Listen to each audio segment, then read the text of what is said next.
बातों की चौखट जहां आंगन बबूल का,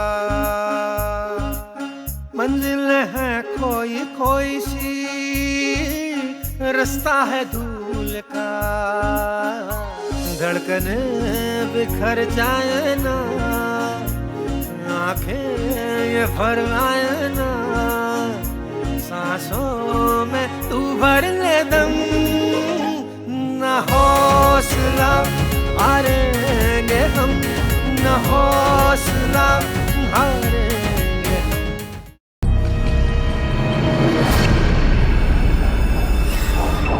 सर आपकी लड़की को होश आ गया है, हमने दूसरे वार्ड में शिफ्ट कर दिया है, चाहे तो मिल सकते हो आप। मीरा आओ बेटा, तुम हमेशा परेशान रहते हो ना, तो ये डॉक्टर साहब है, ये तुम्हारी परेशानी दूर करने आए हैं। मम्मी पापा को पता चलेगा तो मर जाएंगे। तुम्हारी यही बात तो मुझे अच्छी लगती है कि तुम सबका ख्याल रखती हो, पर अपने टीचर का नहीं। क्यों? कुछ कुछ समझ में आ रहा है कि क्या हुआ होगा। सारा मामला यहीं कहीं फंसा है। तुम्हें पता भी है, जिसके घर पे एक बार पुलिस आ जाती है, उस घर की तरफ लोग कैसे देखते हैं। सब कुछ तुझे ही पता, बस ये नहीं पता कि तेरे साथ क्या हो रहा है।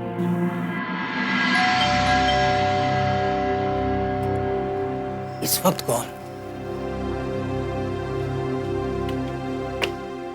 अरे इंस्पेक्टर साहब, आप अभी? जी, बचपन से ही हनुमान जी का बहुत बड़ा फैन हूँ। कभी भी कहीं भी किसी वक्त पहुंच सकता हूँ। वैसे आप कहें तो अंदर आ जाऊं? अरे क्यों नहीं, आइए ना, आप ही का तो घर है। कुछ खास काम? हाँ, आपके घर के पास से गुजर रहा था, सोचा आपके साथ एक कप चाय हो जाए। अरे क्यों नहीं इंस्पेक्टर साहब, आप ही का घर है, अभी बना कर लाता हूँ। वैसे एक बात है, हाथ में चाय का कप हो और सामने जेल की सलाखें और मुजरिम गुनाह कबूल कर रहा हो तो चाय की चुस्की का स्वाद ही कुछ और होता है। कहना क्या चाहते हैं इंस्पेक्टर साहब? मैं कहना कुछ नहीं चाहता, पूछना चाहता हूँ। यही कि जिस दिन नंदिनी के हाथों आपके क्लास में माइक्रोस्कोप टूटा था, उस दिन क्या हुआ था? उस दिन? हाँ, उस दिन फिर? बस सर। अच्छा, नंदिनी आपके घर ट्यूशन पढ़ने भी आती थी ना? नंदिनी क्यों? उसके साथ और भी बच्चे पढ़ने आते थे। मैंने ये कब पूछा कि नंदिनी अकेली आती थी या कोई और आता था? हाँ? इंस्पेक्टर साहब, आप एक शरीफ आदमी से ऐसे बात नहीं कर सकते हैं। सबूत मिलने दीजिए, आधे घंटे में पूरा सिलेबस पढ़ा दूंगा, वरना जीवन भर चाय को हाथ नहीं लगाऊंगा। हवलदार, तलाशी लो घर की।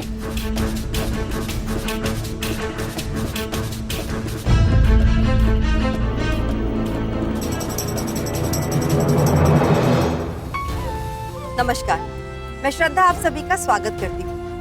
न हौसला हारेंगे हम की इस वर्तमान कड़ी में हम बात कर रहे हैं नंदिनी के हौसले की। एक तरफ पुलिस लगभग मुजरिम तक पहुंच चुकी थी और दूसरी तरफ नंदिनी ने यह हौसला कर लिया था कि वो जयकांत को बेनकाब करके ही रहेगी। पुलिस लगभग मुजरिम तक पहुंच गई थी, लेकिन नंदिनी एक दुविधा में थी। नंदिनी को यह डर था कि अगर जयकांत ने उसका वो वीडियो इंटरनेट पर डाल दिया तब क्या होगा। उम्र से ज्यादा परिपक्व नंदिनी अब जो भी कदम उठाना चाहती थी, बहुत सोच समझ कर उठाना चाहती थी, और इस वक्त भी उसकी प्राथमिकता उसके माँ बाप थे। वो नहीं चाहती थी कि किसी भी हालत में उसके माँ बाप की बेइज्जती हो। और दूसरी तरफ जयकांत ये सोच रहा था कि जब तक उसके पास नंदिनी का वो एमएमएस है, उसका कोई कुछ भी नहीं बिगाड़ सकता। वैसे भी जयकांत जैसे दोषियों का आत्मबल प्रबल होता है। अंकल, मेरे सर ने मेरे साथ बहुत बुरा किया है। आप अंकल प्लीज उन्हें गिरफ्तार कर लीजिए ना अंकल। और तुमने क्या सोचा नंदिनी, पुलिस मुझे गिरफ्तार कर लेगी? लेकिन सबूत क्या है? हाँ, मेरे पास जरूर है तुम्हारा। अगर एक बार उसे नेट पर डाल दूं तो तुमसे और तुम्हारे माँ बाप से दुनिया इतने सवाल करेगी कि बेचारे फांसी पर लटक कर मर ही ना जाए। लेकिन तुम उनकी समझदार बेटी हो, समझी? और नहीं समझी हो तो फिर मैं समझाऊं?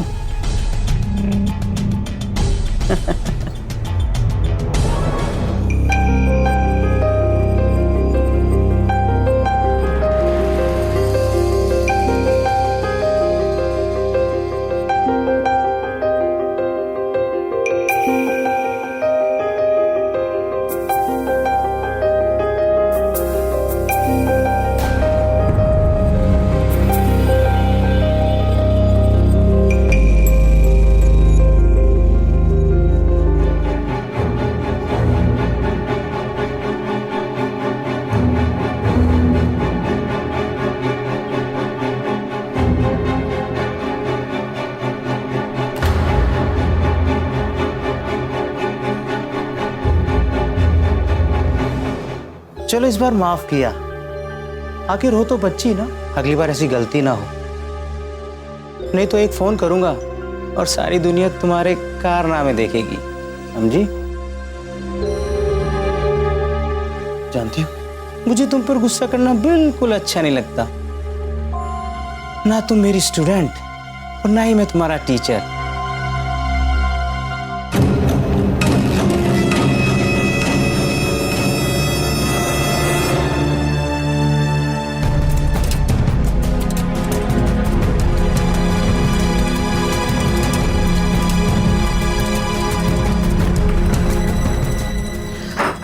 गुरुत्वाकर्षण का नियम ये कहता है कि जब कोई अगर आप इतनी नीच हरकत करते हो, आपको शर्म नहीं आती?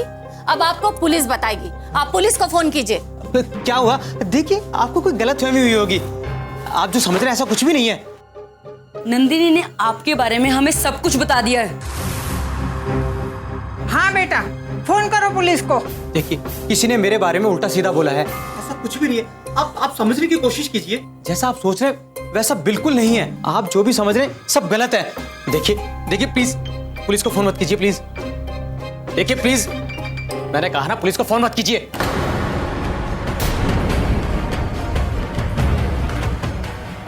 पुलिस को फोन करने से पहले ये जरा देखिए, ये लीजिए।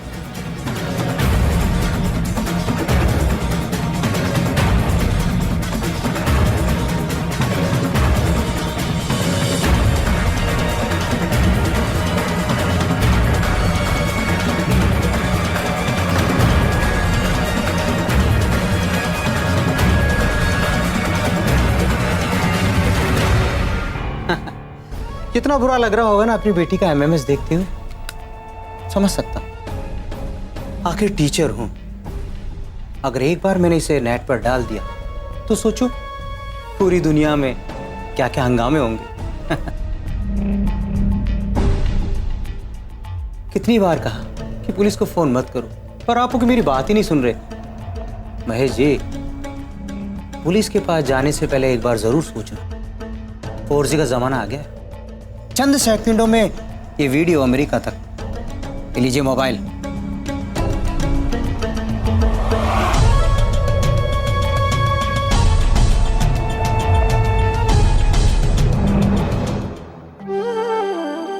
अब समझ में आया कि नंदिनी आप लोगों को क्यों सच नहीं बताना चाहती थी। आप जैसे माँ बाप को कोई बेटी कुछ नहीं बताना चाहेगी। आप लोग अच्छे माँ बाप नहीं है, नहीं आप लोग अच्छे माँ बाप।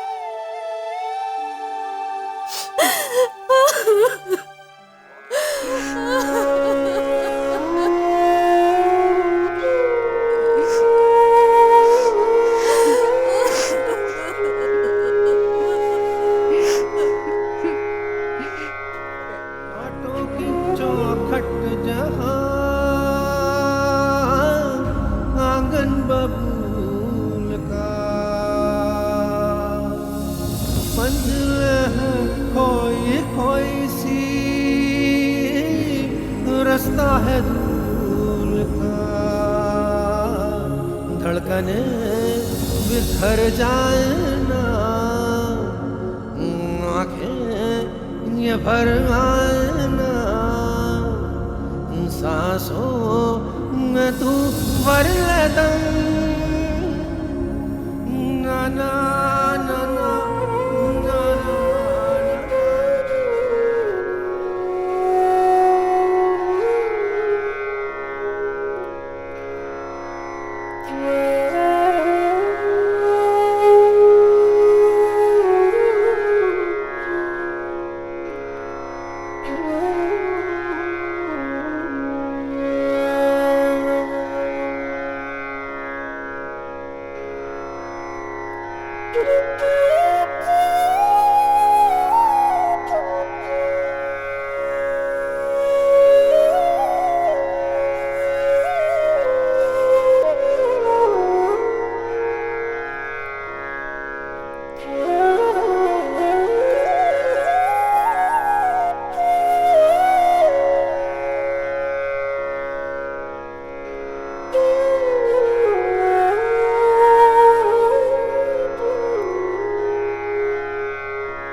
पहले दिन ही बता देती तो बात इतनी आगे नहीं बढ़ती ना बेटा। आज पता चल भी गया तो क्या हुआ? हम सबके सामने वो चले गया और हम मुंह ताकते रह गए। तो क्या कर सकते थे? 2 मिनट में नेट पे बात फैल जाती और फिर अपनी इज्जत बचाते फिरते इधर उधर। बेटे की शादी भी करनी है माँ। तो क्या वो यूं ही छूट जाएगा? माँ जी, किसी के चेहरे पे कालिक पोतने के लिए अपना घर तो नहीं जला सकते हैं ना। अब जो होना था सो तो हो गया।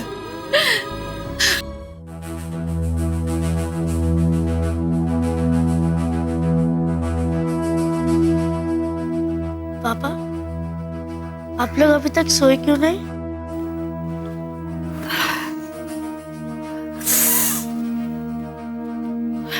आओ बेटा।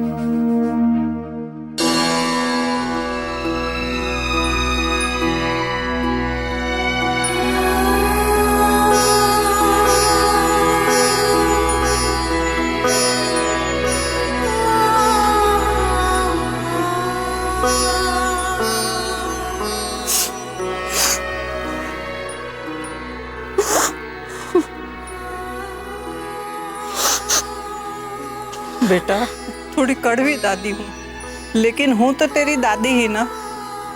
मैं समझ सकती हूँ तुम्हारे ऊपर क्या बीत रही है, लेकिन मैं तुम्हें ये नहीं समझा सकती कि इस दुनिया में औरत का जीना कितना कठिन है।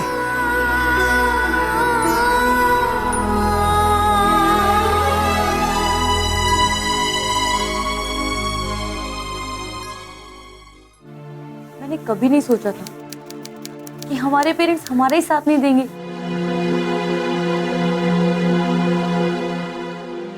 तो कुछ बोल क्यों नहीं रही है नंदिनी? देखा तो था, क्या हुआ?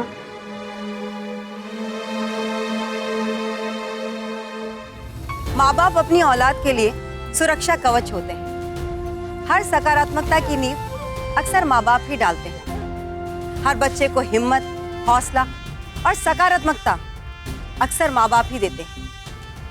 माँ बाप और बच्चों के बीच रिश्ता चाहे कैसा भी क्यों ना हो, लेकिन हर बच्चा जब इस दुनिया में हर जगह से हार जाता है तो सिर्फ उसका घर ही होता है जहां वो विजयी होता है। और यही आत्मबोध व्यक्ति को जमाने से दो दो हाथ करने का साहस भी देता है।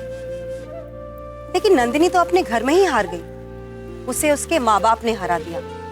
जमाने में लोग क्या कहेंगे, क्या सोचेंगे, अगर इस डर से हम गलत बात का समर्थन करेंगे तो हम भी एक गलत समाज का निर्माण कर रहे हैं। और फिर ये समाज हमसे ही तो बनता है। जो भी हुआ, लेकिन ये नंदिनी के लिए टूटने वाला क्षण था। और टूटने के बाद इंसान या तो बिखरता है या फिर निखरता है।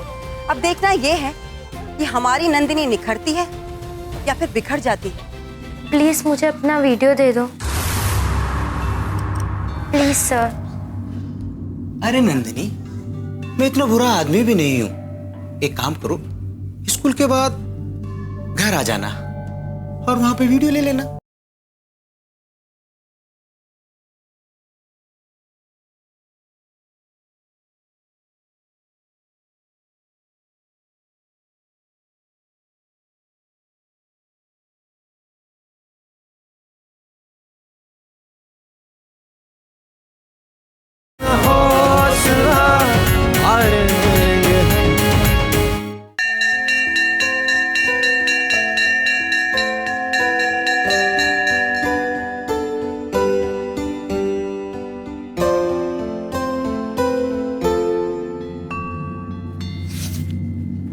सर प्लीज मुझे अपना वीडियो दे दो, प्लीज सर। अरे नंदिनी, मैं इतना बुरा आदमी भी नहीं हूं। एक काम करो, स्कूल के बाद घर आ जाना और वहां पे वीडियो ले लेना, ठीक है?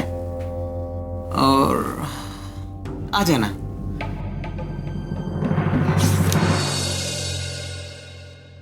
एक काम करो, स्कूल के बाद घर आ जाना और वहां पे वीडियो ले लेना।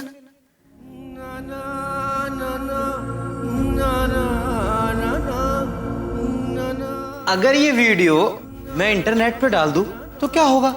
सुना है तुम्हारे पापा भी कंप्यूटर पे काम करते हैं।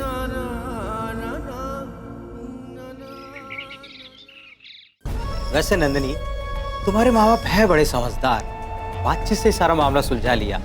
और उससे ज्यादा समझदार तो तुम हो, इसको लेने मेरी मोहब्बत में यहाँ तक चली आई, वो भी अकेले मेरे घर पे।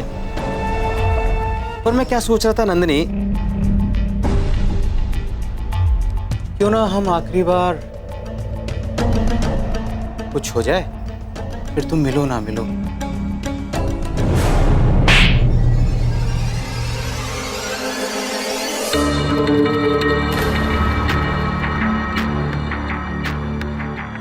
शाबाश बेटा, एक थप्पड़ और मारो ताकि एक बात इसके भीतर तक घुस जाए कि पद और औहदा मिलने से कोई शिक्षक नहीं बन जाता।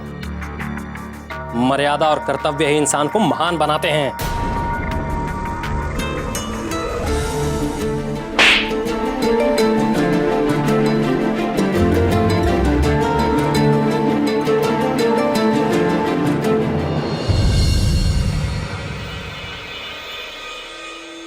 मैंने कहा था ना, सामने सलाखें हूं, पास में मुजरिम हूं, तो चाय पीने का मजा ही कुछ और होता है। लिखना शुरू करो, और तुम शुरू से अंत तक बोलो। मैं नंदिनी की क्लास का क्लास टीचर था और वो ट्यूशन के लिए मेरे घर पर भी आती थी। नंदिनी को देखकर शुरू से मेरी नीयत खराब थी और एक दिन अरे क्या हुआ? क्या हुआ नंदिनी? चोट लग गई। बच्चों हटो, बैठो, तुम बैठो, मैं देखता हूँ। कहाँ लगी? यहाँ? बहुत दर्द हो रहा है। हाँ हाँ, अरे अभी मैं देखता हूँ ना, चिंता क्यों कर रही हो? अब कैसा लग रहा है? अच्छा लग रहा है। कुछ आराम मिला? थैंक यू सर, मैं चली जाऊंगी।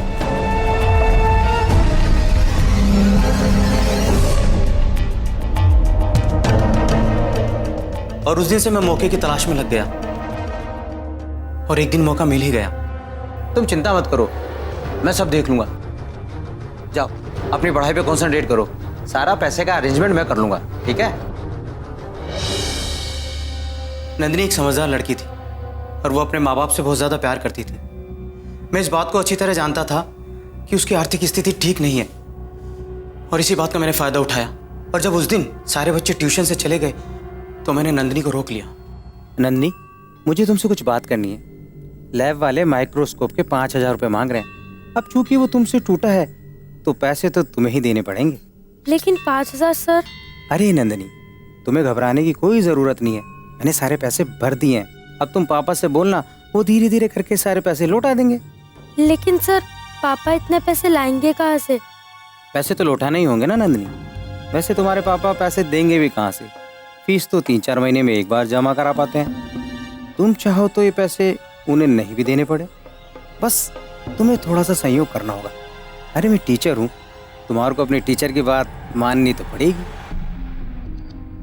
नंदिनी, तुम्हें कुछ नहीं करना, बस मैं जो करूँ उसमें साथ देती जाओ। मैं आपकी स्टूडेंट हूँ, तभी तो प्रेम पाठ पढ़ा रहा हूँ।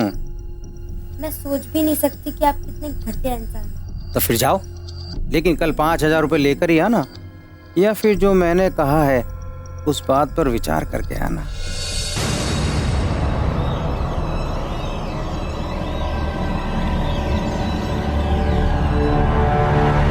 शिक्षक समाज का, राष्ट्र का निर्माता होता है। नई पीढ़ी उसके संरक्षण में पलती है, बढ़ती है। तुमने शिक्षक के भाव की महिमा के साथ खिलवाड़ किया है। इतनी धाराएं लगाऊंगा कि सारी जिंदगी जेल में सड़ते रहोगे।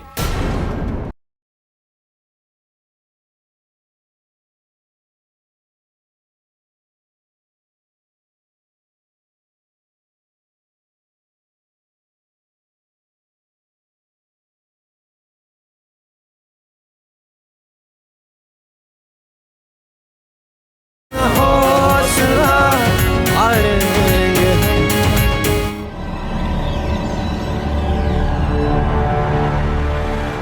फिर भी तुम नहीं रुके। तुमने उसका एमएमएस बनाया और नंदिनी को ब्लैकमेल करने उसके घर तक पहुंच गए। जब नंदिनी के माँ बाप को पता चला तो उन्हें भी नेट पर एमएमएस डाल देने की धमकी देकर तुम बच निकले। लेकिन नंदिनी के हौसले से तुम नहीं बच पाए। मुझसे बहुत बड़ी गलती हो, प्लीज सर माफ कर दीजिए सर, प्लीज। माफी? तुमने तो ऐसा काम किया है कि तुम्हें 5 बार फांसी पर लटकाया जाए तो भी कम है। शिक्षक समाज का, राष्ट्र का निर्माता होता है। नई पीढ़ी उसके संरक्षण में पलती है, बढ़ती है। हमारे देश में गुरु शिष्य परंपरा रही है। तुमने शिक्षक के भाव की महिमा के साथ खिलवाड़ किया है। नंदिनी तुम्हारी बेटी के जैसी थी। इतनी धाराएं लगाऊंगा कि सारी जिंदगी जेल में सड़ते रहोगे।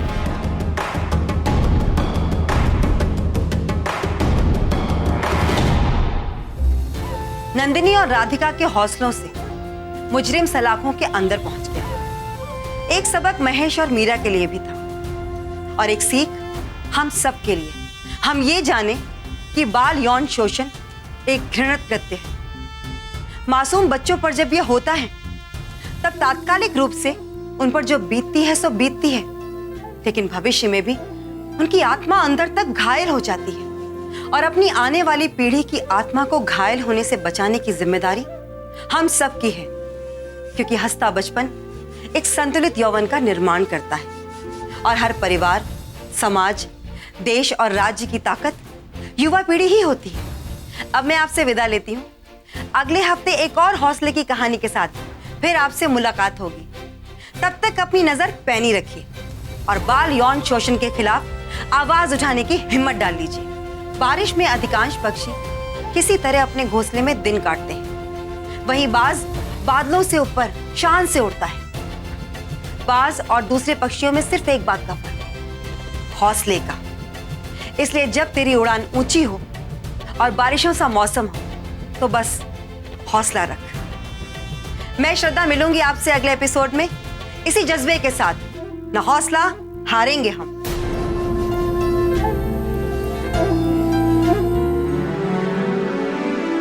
चांद से महबूबा हो मेरे, कब ऐसा मैंने सोचा था। हाँ तुम बिल्कुल वैसे हो जैसा मैंने सोचा था। हमारी तो किस्मत ही खराब है।